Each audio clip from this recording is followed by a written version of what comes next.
Hello, my fellow warriors. Welcome back to another episode of Diary of a Fibro Warrior. I'm Chico, and I hope you are all trying as much as possible to minimize stress. As most of us know, living with fibromyalgia and chronic fatigue syndrome is a daily struggle, and stress can make managing these symptoms even more challenging. As someone who lives with these conditions, I understand the profound impact stress has on our bodies and minds.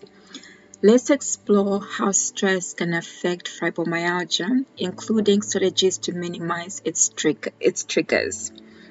So this topic came to mind. I just thought about, let me share and then see what your experience is, and also any strategies that you help to minimize triggers would be quite helpful towards the end if you could also share your experience. So let's go on to how stress affects fibromyalgia. Stress can exacerbate fibromyalgia symptoms, leading to flare-up of symptoms such as increased chronic pain, fatigue, sensory overload, and cognitive difficulties. According to research studies which I discovered, stress affects the central nervous system, intensifying the sensitivity to chronic pain experienced by most of us fibro warriors. I know based on personal experience how the stress pain cycle can make it harder to manage daily activities and maintain a good quality of life. Common stress triggers which you may relate to are, for example, emotional stress, such as personal conflicts, work pressures, and financial worries can all contribute to heightened stress levels and so much more. Environmental factors is another one, such as loud noises, bright lights, and crowded places, or people talking too much. That's around like loud noises, can lead to sensory overload and become overwhelming and stressful. Physical stress, overexhaustion, lack of sleep, poor diet can stress the body, worsening symptoms. Then another one, weather changes. Sudden weather changes, particularly cold and damp conditions, can trigger flare-up of numerous symptoms.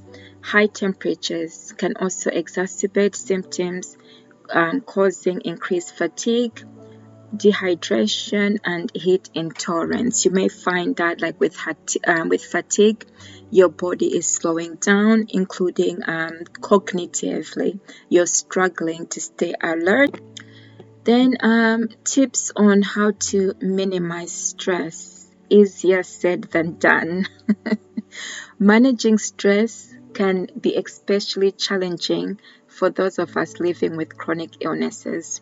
It's important to acknowledge that minimizing stress and its triggers often requires gradual small steps. Remember to be kind to yourself most of all. You're not failing as long as you are trying your best as much as possible when you can to minimize stressful factors. Remember, even if your efforts aren't always consistent, it doesn't mean you're failing. Adjusting to a new way of living takes time, and I know it. Patience and perseverance also helps. And here are some other additional tips to help to minimize stress.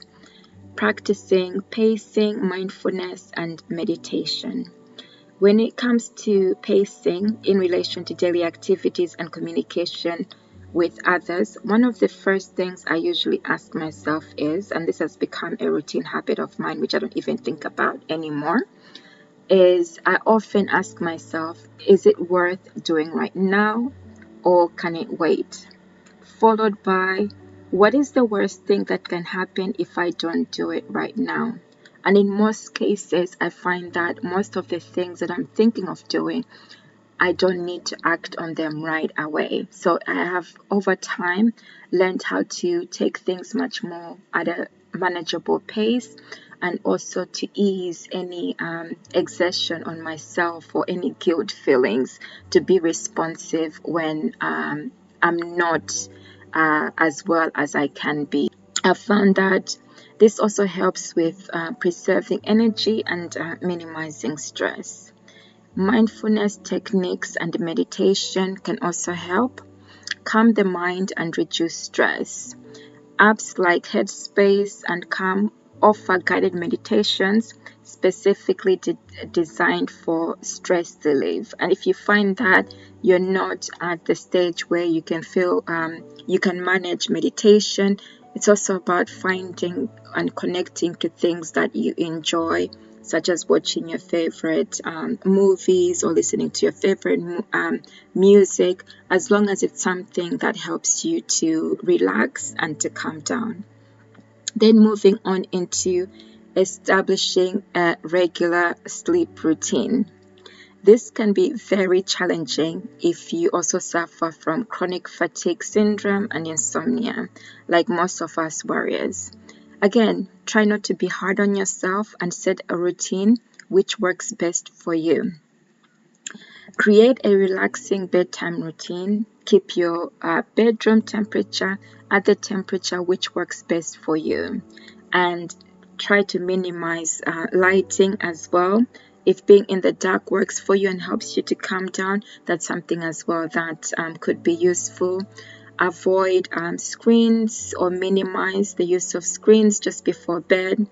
And I also use I've set up like timers on my phone and laptop to dim the display light screen, so that at a specific time it's lower, and that also helps. Products like blackout curtains and white noise machines can also be beneficial.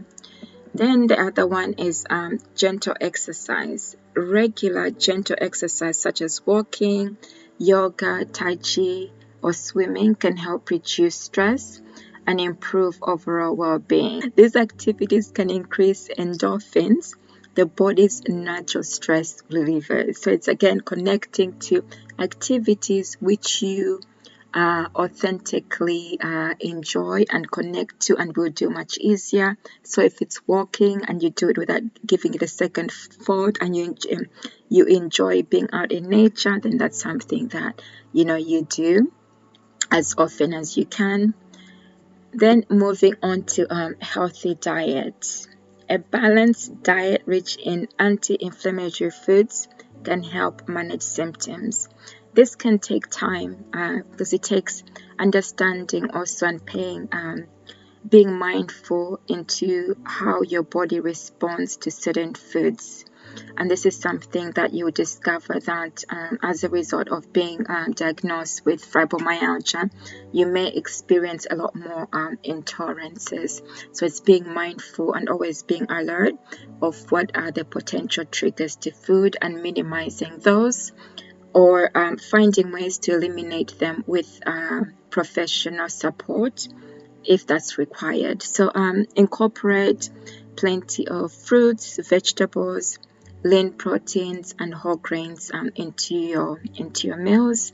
And then also try things such as calming teas, chamomile, peppermint. For myself, I like green tea.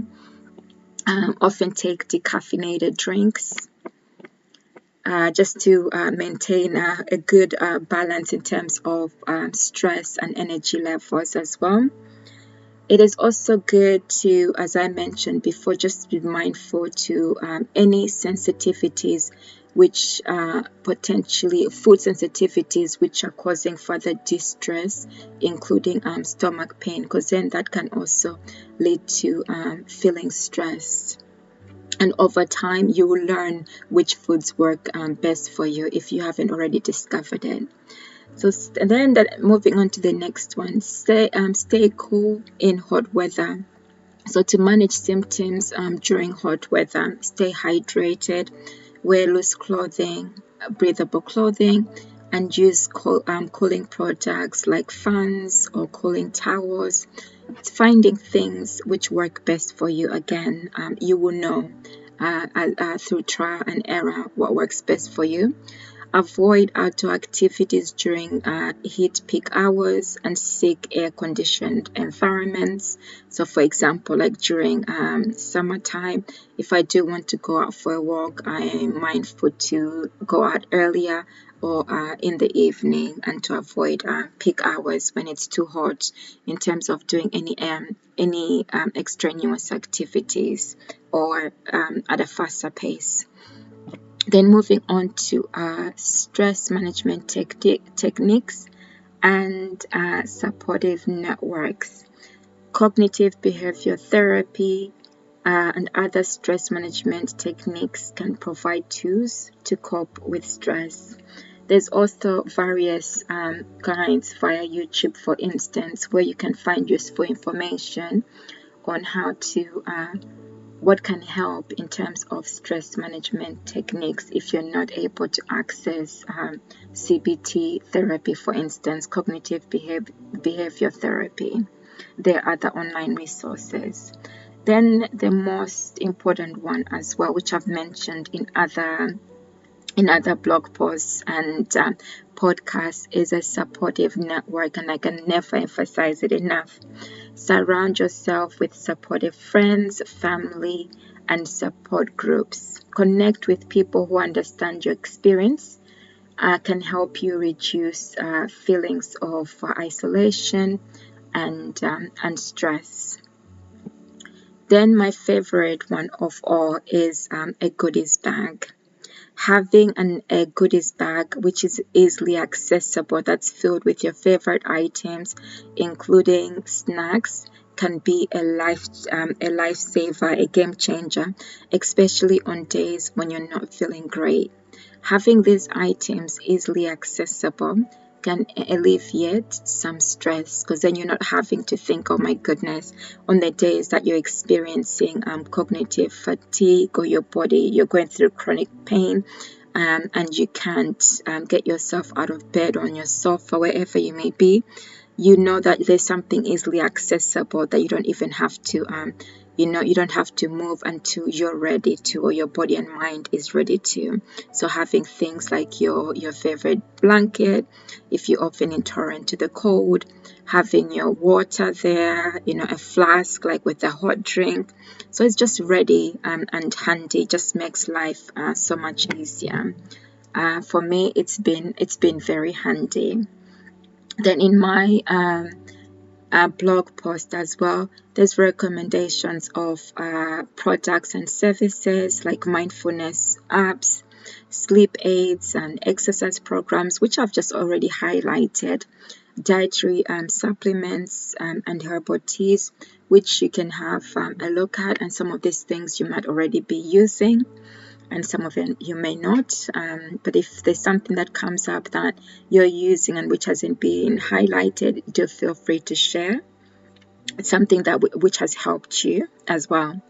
So by incorporating some of these strategies that I've shared, it can help to better manage stress and improve your quality of life. Remember, you're not alone in this journey. Let's continue to support each other and share our experiences. I hope you found some of the information that I've shared useful and beneficial to helping you to ease some of the stressful factors. So I've got a question for you, Fibro and chronic illness warriors, or anybody who's associated with this chronic illness. You might be somebody who's also a supporter or a caregiver. What are some of the strategies you found effective in managing stress with fibromyalgia? Share your experiences and tips in the comments below. Let's support each other in the journey. Thank you for tuning in to Diary of a Fibro Warrior. Don't forget to subscribe for more episodes and updates. Stay strong and take care of yourself, and try to remain stress-free as much as possible. Until next time, ciao for me for now.